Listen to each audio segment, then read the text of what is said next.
What up? Okay, so we're heading back from New York. We did a workshop at Mount St. Vincent University in Riverdale, New York, Bronx, New York.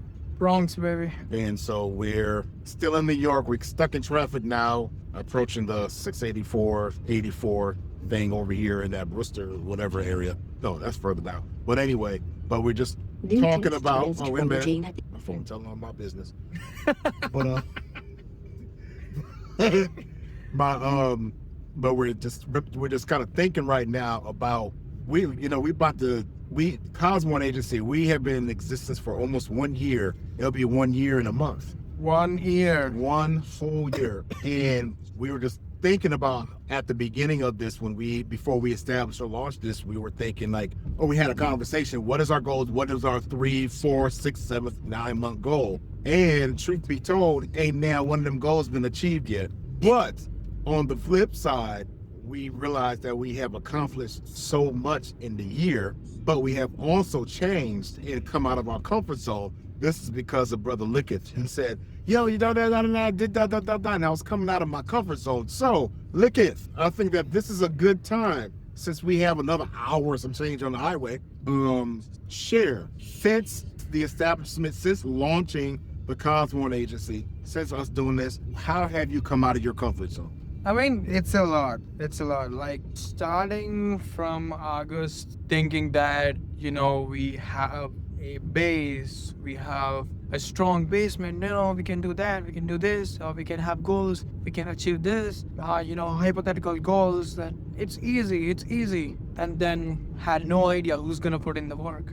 We have to. So, not too long ago, we have come out, speaking in front of the cameras like this. Yeah. And then wondering all these times, we are not giving out the word. A lot of people don't know about it. How are they going to know about it if you're not talking about it, right? So that is one. And then two, prioritizing a product, prioritizing your workshop, and then getting it out there is not as easy as it sounds. You gotta do meetings, figuring out things, setting up logistics, making sure everything runs right, and then keeping an eye out 360 degrees, okay, everything's good. Seating, good. Cameras, good. Damn, we forgot the mic.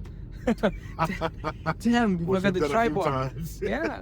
So, in this year reflection, that we have come out of our comfort zone a lot, and now we still have to go a long way, and we come a long way too. So that is how I feel, damn, so many things. Yeah. I am so comfortably taking my camera into my hand and talking to it. This was not me 1 year ago. Even I go to any place with my closest friends, I never post on Instagram, never post a story. I'm so shy. Look at me now.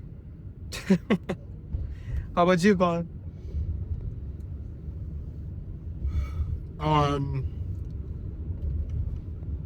Let me ask you this. Go ahead. But you've been doing consultations and everything before. But starting a business and doing this, do you feel it differently than what you did before? Do you feel like me, like you had get out of comfort zone a little bit in this past year? I think this space that we're now launching the business has forced me to come out of my comfort zone on a whole nother level. Really? No, honestly. Nice. Good to know. I'm used to speaking to small groups, used to doing one-on-ones. I'm used to doing things a certain way. Mm-hmm.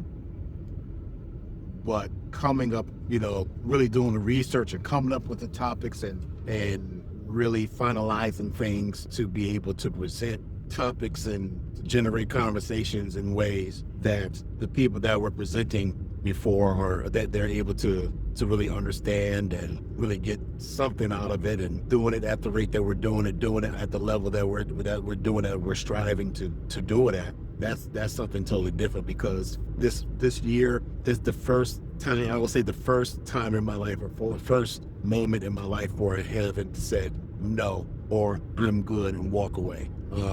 Whereas before, if times got challenging or if things didn't go my way, I'm out. I'm good. I'll find something else to do. So this, So more curious, would you say that? well, I will say curious, but intentional consistency. Gotcha. And I'm enjoying the process through this because I'm learning so daggone much just about people, the topics that we're talking on and speaking on. I mean, it's bringing a whole nother level of awareness about life and humanity, and it's so much growth and so much learning that and that has, again, that's taken me out of my comfort zone on a whole nother level. And so this is a first time where the challenge has been encouragement, but this has been a super encouraging challenge, and I love it. Let's go. Yes, sir. Now, we're entering Connecticut. Okay.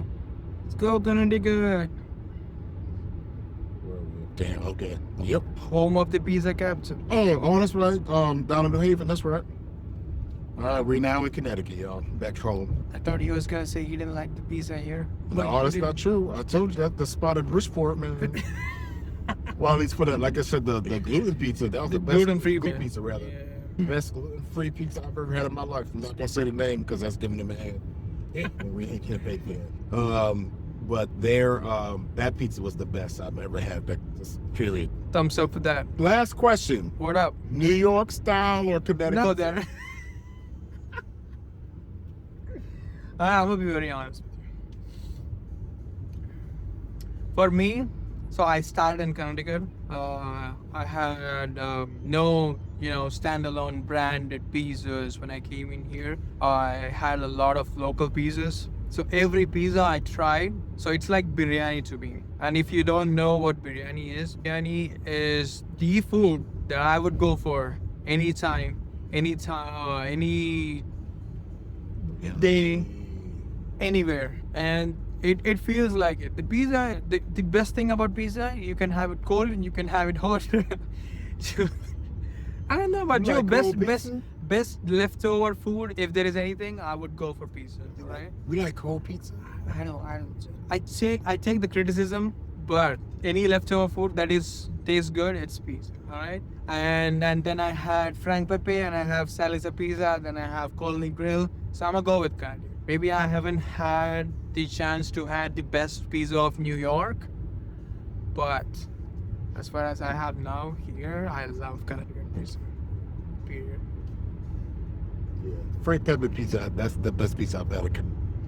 That's one of the best pizzas I've had in Connecticut is Frank Pepper. Right. But then like that gluten-free pizza in Bridgeport, the spot, hands down the best gluten-free. Cauliflower, because they're best cauliflower.